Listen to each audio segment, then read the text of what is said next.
কে কে কে ওখানে? আমি অশরীরী আসছি রাত 12টা ইউটিউব চ্যানেলে প্রতি রবিবার রাত 10টা। কিন্তু এবার মনে হচ্ছিল শব্দটা দেয়ালে নয়, মেঝের ওপর দিয়ে ধীরে ধীরে আমার বিছানার দিকে এগিয়ে আসছে। আমি আতঙ্কে কাঁপতে কাঁপতে জানালার কাছে গেলাম। জানালা খুলে বাইরে তাকালাম। ড্রয়িং রুমের দেয়ালের ভেতর থেকে তখন স্পষ্ট ভেসে আসছিল বাবার মুখের রং মুহূর্তে উধাও হয়ে গিয়েছিল। এই শব্দটা আসছে কোথা থেকে? ড্রয়িং রুমের দেয়ালের ভেতর থেকে তখন স্পষ্ট ভেসে আসছিল। আর তখনই সেই মা একটি ধারালো কাঠের পেন্সিল নিয়ে নিজের মেয়ের চোখের ভেতর সোজা গেঁথে দেন। মেয়েটি চিৎকার করারও সুযোগ পায়নি। একটি পেন্সিলের খসখস শব্দ আজও আমাকে ঘুমাতে দেয় না। ঘটনাটি পাঠিয়েছেন মোতালেব বিশ্বাস, বাহিরচর গ্রাম থেকে। তিনি যেভাবে লিখেছেন সেভাবেই পড়ার চেষ্টা করছি। প্রিয় লিসেনারগণ, আসসালামু আলাইকুম। আমার নাম মোতালেব বিশ্বাস। আমি বাহিরচর গ্রামের বাসিন্দা। আজ আমি আপনাদের সাথে এমন একটি সত্য ঘটনা শেয়ার করতে চাই, যেটি আমার জীবনের সবচেয়ে ভয়ঙ্কর অভিজ্ঞতা। ঘটনাটি শুনতে সাধারণ মনে হলেও এর পরিণতি এতটাই বিভীষিকাময় ছিল যে আজও মাঝরাতে ঘুম ভেঙে গেলে আমার বুক কেঁপে ওঠে। আমাদের পরিবারে ছিলাম আমরা 4 জন।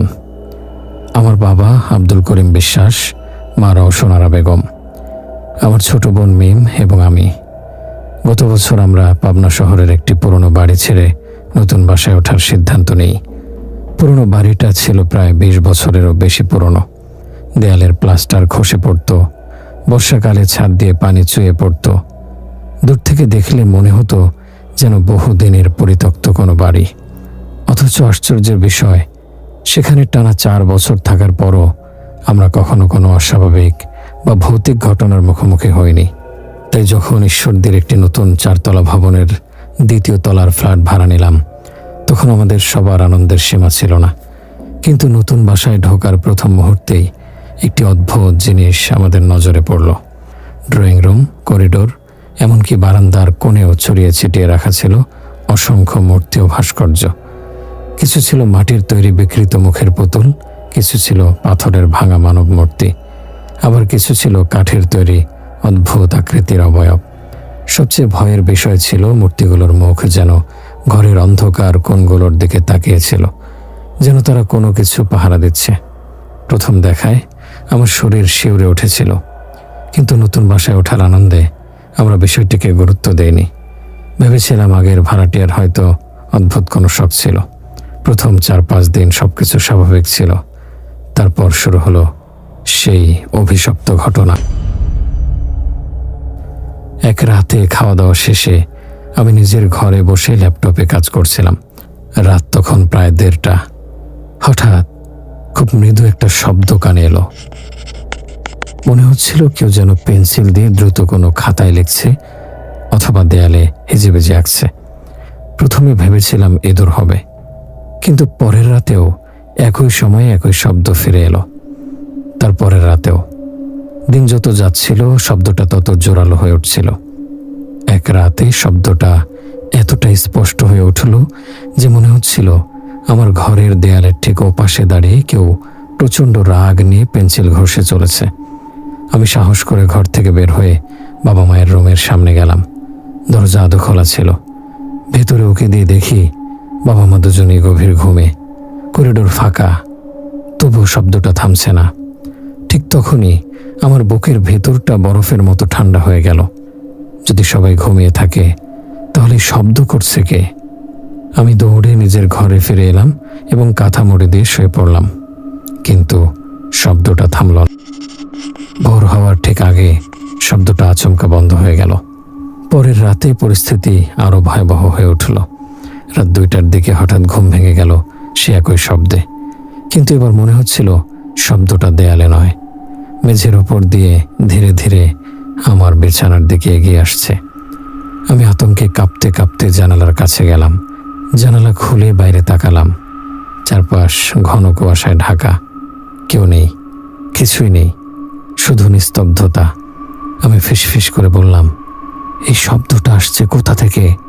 কিন্তু কোনো উত্তর পেলাম না। এভাবে প্রায় 2 সপ্তাহ কেটে গেল। আমার চোখের নিচে কালো দাগ পড়ে গেল। রাতে ঘুমাতে ভয় লাগতো। অবশেষে আমি বিষয়টি বাবা মাকে জানালাম। প্রথমে বাবা বিশ্বাস করেননি। তিনি ভেবেছিলেন পড়াশোনার চাপ থেকে হয়তো আমি কল্পনা করছি। কিন্তু এক রাতে তিনি নিজেই পানি খেতে বের হয়ে সেই শব্দ শুনে ফেললেন। পরদিন সকালে বাড়িওয়ালাকে ডেকে আনা হলো। আমাদের কথা শোনার পর তিনি দীর্ঘক্ষণ চুপ করে রইলেন। তারপর ধীরে ধীরে তার মুখ ফ্যাকাশে হয়ে উঠল। কপাল বেয়ে ঘাম ঝরতে লাগলো। অনেকক্ষণ পর কাপা গলায় তিনি বললেন, আমি ভেবেছিলাম আর কখনো এসব শুনতে হবে না। আমরা সবাই স্তব্ধ হয়ে তার দিকে তাকিয়ে রইলাম। এরপর তিনি যে ঘটনা বললেন তা শুনে আমার শরীরের সমস্ত রক্ত যেন জমে গেল। 3 বছর আগে এই ফ্ল্যাটে একটি পরিবার থাকত। সেই পরিবারের মা গুরুতর মানসিক সমস্যায় ভুগতেন। তিনি সারাদিন অদ্ভুত সব মূর্তি বানাতেন এবং ঘরের কোনায় কোনায় সাজিয়ে রাখতেন। এক রাতে তার মানসিক অবস্থা ভয়াবহ রূপ নেয়। তার 10 বছরের ছোট্ট মেয়েটি গভীর ঘুমে ছিল। আর তখনই সেই মা একটি ধারালো কাঠের পেন্সিল নিয়ে নিজের মেয়ের চোখের ভেতর সোজা গেঁথে দেন। মেয়েটি চিৎকার করারও সুযোগ পায়নি। পুলিশ যখন লাশ উদ্ধার করে তখনও রক্তমাখা সেই পেন্সিলটি শিশুটির চোখের ভেতরে গাঁথা অবস্থায় ছিল। বাড়িওয়ালার মুখে এই কথাগুলো শুনে আমার শরীর অবশ হয়ে গিয়েছিল।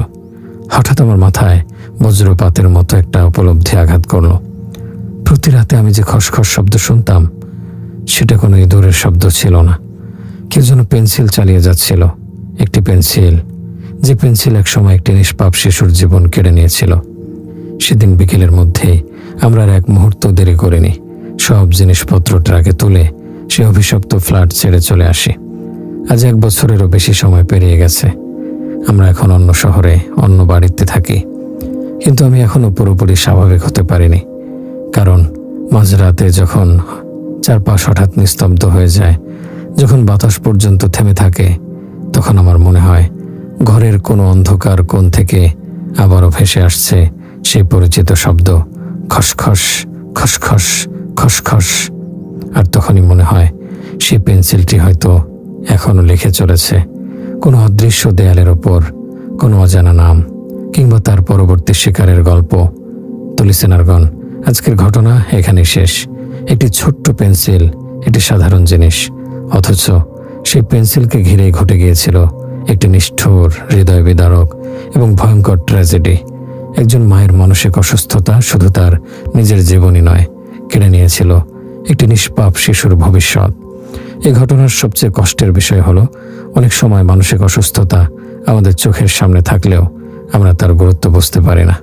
আর সেই অবহেলার ফল কখনো কখনো ভয়াবহ পরিণতি ডেকে আনতে পারে। এখন আপনাদের কাছে আমার একটি প্রশ্ন রইল, আপনাদের কি মনে হয় যদি পরিবারের সদস্যরা সেই মায়ের মানসিক অবস্থার যথাযথ চিকিৎসা ও যত্নের ব্যবস্থা আগে থেকেই করতেন, তাহলে কি সেই নিষ্পাপ শিশুটির জীবন বাঁচানো সম্ভব হতো? আপনাদের মতামত অবশ্যই কমেন্টে জানাবেন। আমি প্রতিটি কমেন্ট পড়ার চেষ্টা করি। আর যদি আজকের ঘটনাটি আপনাদের ভালো লেগে থাকে তাহলে ভিডিওটিতে একটি লাইক দিয়ে আমাদের উৎসাহ দিন। যারা এখনও চ্যানেলটি সাবস্ক্রাইব করেননি তারা অবশ্যই সাবস্ক্রাইব করে পাশে থাকা বেল আইকনটি অন করে রাখুন। তাহলে আমাদের নতুন কোনো ভৌতিক রহস্যময় কিংবা সত্য ঘটনা মিস করবেন না। সবাই ভালো থাকবেন, নিরাপদে থাকবেন এবং নিজের পরিবারের মানুষের প্রতি যত্নশীল হবেন। আমি বিদায় নিচ্ছি আজকের মতো। ইনশাল্লাহ আবার দেখা হবে আগামী রবিবার রাত 10টায় নতুন একটি পর্বে, নতুন একটি রহস্যময় ও শিহরণ জাগানো ঘটনা নিয়ে। সেই পর্যন্ত আল্লাহ হাফেজ, শুভ।